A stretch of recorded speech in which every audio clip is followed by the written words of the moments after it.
Om Shri Sai Ram. Dear children, in the previous class we discussed reasons for the Battle of Plassey. I want to check how much you understood that lesson. I'll ask some questions. What are the reasons for the Battle of Plassey? There are three reasons I clearly mentioned and explained it in detail. What are the reasons? Especially three reasons. One question. Second question is, what is Black Room tragedy? If you able to answer that question, I hope that you might have understood my lesson clearly. Okay, let's go forward. Dear students, you know, one of the real founder of British Empire in India, it is none other than Robert Clive.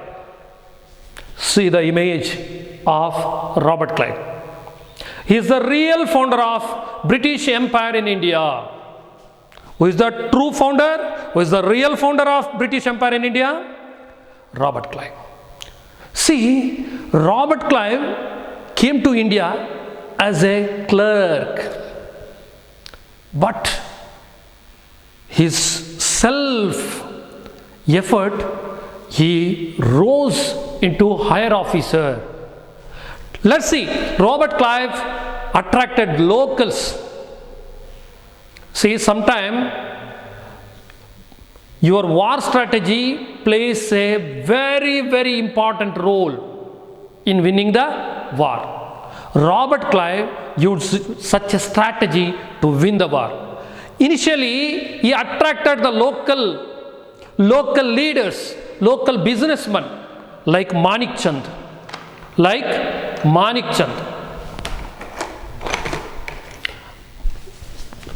Locals leaders like Manik Chand. Second one, Omi Chand.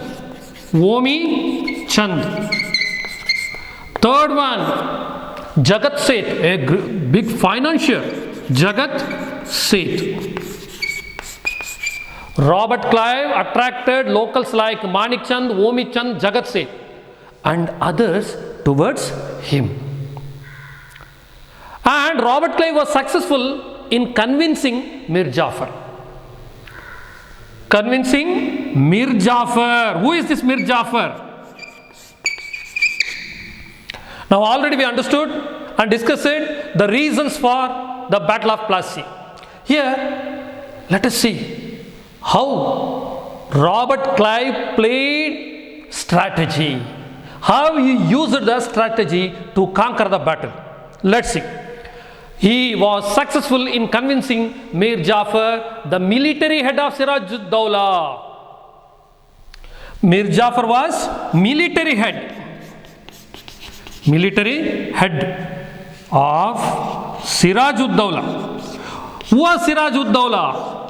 Siraj-ud-Dawla was Nawab of Bengal. He was Nawab of Bengal.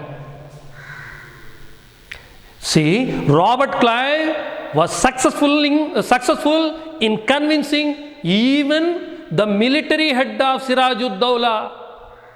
See, here he conquered the half battle. How can you say? By convincing Manik Chand, Omi Chand, Jagat Seth, Mir Jafar. Then he asked Mir Jafar to stay neutral in the battle. And he offered him the post of Nawab of Bengal. See, already Siraj-ud-Dawla was Nawab of Bengal. But Robert Clive offered him a post of Nawab of Bengal. See, Mir Jafar was very greedy. Because he was a military officer. If he get another chance to become a Nawab, it is a big booty and bounty to him. That is why he stayed cool, he stayed neutral. Who? Mir Jafar. and encouraged by the developments of these activities, means encouraged by these developments, Robert Clive declared war against Siraj-ud-Dawla. Everything went according to plan of Robert Clive. Siraj-ud-Dawla, who tried to escape from the battlefield, but he was taken captive and killed. Who? Siraj-ud-Dawla was taken captive and killed. This is Battle of Plassey, which was fought in the year 1757. What? Battle of Plassey.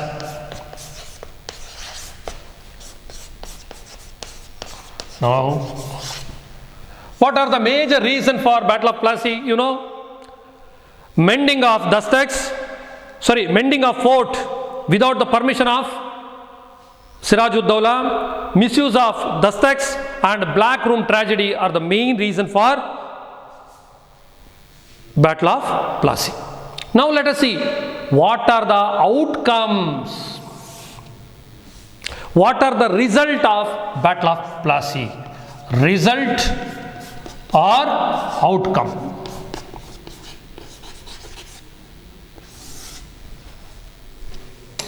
First one, this war brought out immorality. First thing, immorality. Second one is lack of unity among the Indians and the greed of Indian businessmen. See, this Battle of Plassey brought out immorality. How can you say? See, Mir Jafar was the head of military of Siraj-ud-Dawla. He supported Robert Clive instead of Siraj-ud-Dawla. Manik Chand, Omid Chand, Jagat Seth, they were in the kingdom of Siraj-ud-Dawla, but they supported Robert Clive for money. It showed immorality, lack of unity among the Indians and greed of Indian businessmen. First point. Second point is Mir Jafar became the Nawab of Bengal. First one is immorality. Immorality and lack of unity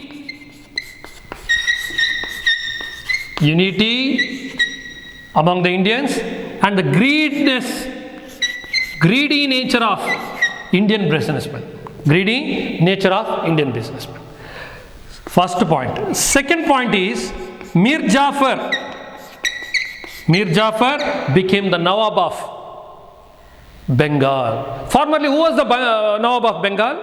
Formerly, Siraj-ud-Dawla was the Nawab of Bengal. Who came after the death of Siraj-ud-Dawla? Mir Jafar became the Nawab of Bengal. He came after Siraj-ud-Dawla. Third point is the company gained exclusive right to trade in Bengal. Until then, they had no such permission. Actually, they were given dastaks to trade. It was limited. But after the Battle of Plassey, they gained exclusive rights to trade in Bengal without any hassle. Now, they got hassle-free trade in Bengal. Fourth one is Mir Jafar had to pay rupees 17 crores and 70 lakhs. Already third point I explained it. Company gained exclusive rights to trade in in Bengal. And Mir Jafar had to pay 17 crores and 70 lakhs to British as war indemnity on behalf of Siraj-ud-Dawla for the attack of Fort William. See, here question may rise, why should Mir Jafar pay the war indemnity? What do you mean by war indemnity? War indemnity means war compensation. What? War indemnity means war compensation. Why Mir Jafar should pay the compensation? Actually, Mir Jafar was appointed by British. But why should he pay? Why should he pay? he had to pay the war indemnity on behalf of Siraj-ud-Dawla for waging war against the British and attacking Fort William in Calcutta. See how British gained the money easily. Without sweating, they getting the money. They getting the bounty. See, in this way, Robert Clive used the tactics and strategy to conquer Bengal. And then, in a nutshell, Mir Jafar became a victim of company and its employees. Even though Treasury went bankrupt, when Mir Jafar was looking after the administration, the Treasury went bankrupt. There was no money, there was no sufficient income coming to the Treasury due to this greedy nature of the company. They misused the dastaks, even they collected the taxes from the public. The treasury of Mir Jafar exhausted. Then greediness of the company and its official was never satisfied.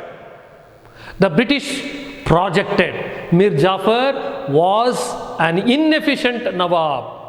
Why?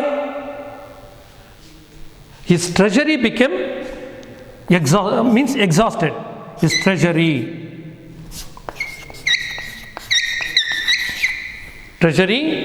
went bankrupt.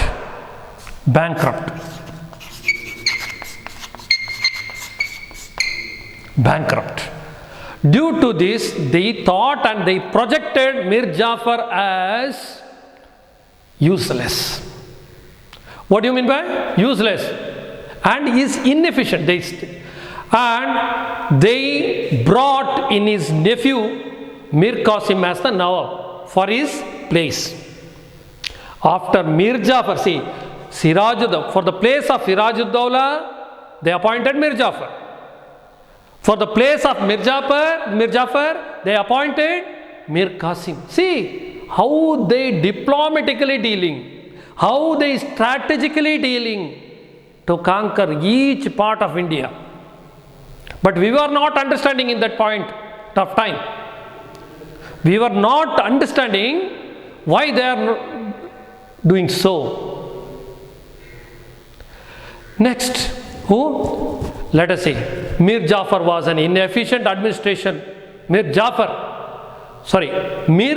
was an efficient administrator in the beginning, and he remained loyal to the company also. Later, Mir Qasim followed the same. He was also efficient administrator. Who? Mir Qasim.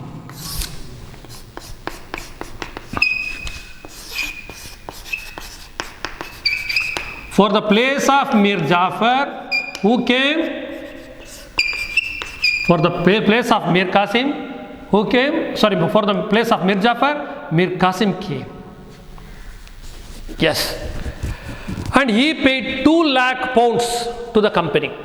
Who paid? Mir Qasim paid 2 lakh pounds to the company and gave away few places to the company also. Shortly afterwards, he declared himself an independent king. After the misuse of dastaks, he declared all business was duty free in Bengal. See, after verifying the misuse of dastaks, he declared all business duty free in Bengal. As a result, the British trade suffered considerably. This was enough for British to oppose Nawab. They brought in Mir Jafar again and dethroned Mir Qasim. Once again, let us go through the same topic. See, Mir Jafar was an efficient administrator in the beginning. Similarly, Mir Qasim, he was an efficient administrator in the beginning. Mir Qasim remained loyal to the company. Company means East India Company of British. He paid 2 lakh pounds to the East India Company and gave away a few places to the company. See, some parts of Bengal he gave away to the British East India Company. There they got the rights of collecting the taxes directly from the people. Who got the rights? British East India Company got the rights of collecting the taxes from the few places. But Mir Qasim also realized the cunningness of British. Shortly afterwards, he declared himself an independent king. After verifying the misuse of dastaks. See, what do you mean by dastaks? A license, a trade license. It was issued to East India Company only, but it was misused by the British officials for their self. Due to that means the misuse of dastaks, their treasury incurred huge loss. Then he declared all business was duty free in Bengal. See, he means Mir Qasim kept a checkmate to the British by declaring duty free. What is this duty free? Duty free. Duty free means a tax free. There was no tax for any foreign trade. Until then, only British was enjoying the duty free trade. Now, Indian merchants started to enjoy the duty free trade. Indian merchant gave cutthroat competition to the British. Means, as a result, the British trade suffered considerably. This was enough for the British to oppose the Nawab, Mir Qasim. This was enough for the British to oppose the Nawab, Mir Qasim. British brought in Mir Jafar again and dethroned Mir Qasim. As Mir Qasim knew the cunning policies and cunningness of the British, he went for an organized war against British. He was supported by Indian merchants because he sanctioned, he issued duty-free trade policies. So, Indian traders enjoyed, Indian artisans enjoyed. Then Mir Qasim entered into an agreement with Mughal rule. Mughal ruler. Who was the Mughal ruler then? Shah Alam. Shah Alam II. And the Nawab of Awadh, his name is Shuja ud Dawla. See, the treaty was concluded between Mir Qasim, Shuja ud Dawla and Shah Alam. Once again, Shah Alam, Shuja ud Dawla. Shuja ud Dawla. Sorry. Shuja ud Dawla. This trio means Mir Qasim, they made an agreement, military agreement, formed organization against British. The combined forces of Mir Qasim faced the British army at Buxar. Where? Buxar. Whose army? Mir Qasim, Shuja ud Dawla, Shah Alam. Shah Alam was the Mughal emperor and Shuja ud Dawla was the Nawab of Awadh. Who was Mir Qasim? Mir Qasim was the dethroned Nawab of Bengal. Once again, Mir Qasim was the dethroned emperor of the Nawab of Bengal. Shuja ud Dawla was the Nawab of Awadh. Shah Alam was the Mughal emperor. Then, these combined force faced British at Buxar. The combined forces faced British army at Buxar. The British army was led by Hector Munro, not Munro. He was Hector Munro. Hector Munro. Who led the British army? The British army was led by Hector Munro. When? In 1764. This is called Battle of Buxar. This is called Battle of Buxar. 1764. See, in the beginning I did not mention the name of battle. Who led the British army during the Battle of Buxar? Hector Munro. When was the Battle of Buxar taken place? It was taken place in the year 1764. Who are the leaders of combined forces? Shah Alam, Shuja ud Dawla, Mir Qasim. Here Mir Qasim was defeated and ran away from the battlefield. Shah Alam II surrendered to the British. The efforts of the combined forces to stop the British failed miserably. It failed miserably. They could not do anything because Robert Clive was very strategic player. Strategic player means he can play strategically. Plan is very important sometimes.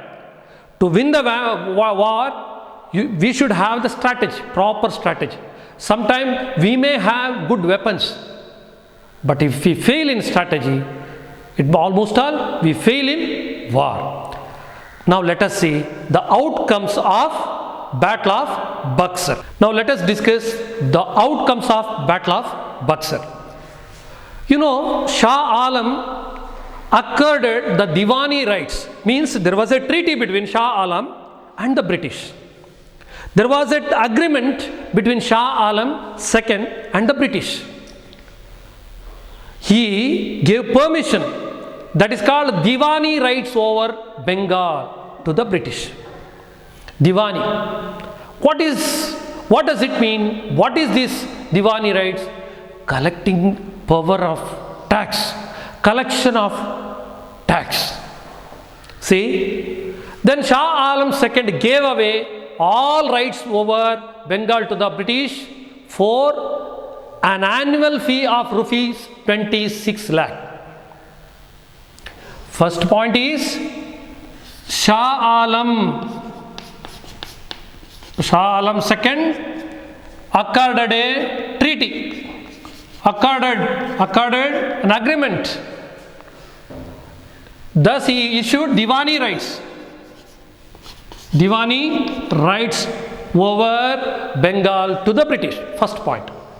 Second point is Shah Alam II gave away all the rights over Bengal to the British for an annual fee, annual fee, which was 26 lakhs. 26 lakhs. Then Nawab of Awadh. Who was the Nawab of Awadh? Then the Nawab of Awadh, Shuja ud Dawla, had to pay a fine of rupees 50 lakh. Shuja ud Dawla. Shuja ud Dawla had to pay 50 lakhs to the British as war compensation or war indemnity. Third point. With the death of Mir Jafar, the company paid pension to his son. His son means Mir Jafar's son, and took over the entire administration of Bengal. Fourth point. See, thus the Battle of Buxar made the British real holders of the power in Bihar, Bengal, Odisha. And even Awadh remained under the control of British. In 1765, Robert Clive brought in dual government. What? Dual government. What does it mean? What is this dual government? See, what is this dual government? As per dual government, British had to right to collect land taxes from the public, whereas the Nawab had power over administration issues like justice and others. See, they had to collect the money. Without sweating, they can collect the money. But justice and administration should be looked after by Nawab. In such a way, they took control over India. See, now we have gone through the advent of Europeans to India, how they played, how they conquered, how they stayed for many centuries in India, and we have seen disunity, means lack of unity among the Indians, and immorality among some military leaders, and greedy nature of business. See, these are all the reasons for the establishment of Portuguese Empire, British Empire, French Empire, Dutch Empire in India. Children, today we have discussed all these, and in the previous session we have discussed Battle of Plassey, then competition between French and British, and the 3 Carnatic Wars, how they played prominent role in establishing British Empire in India. Okay, I hope you will go through the lesson clearly. If you have any queries, you call me Sairam.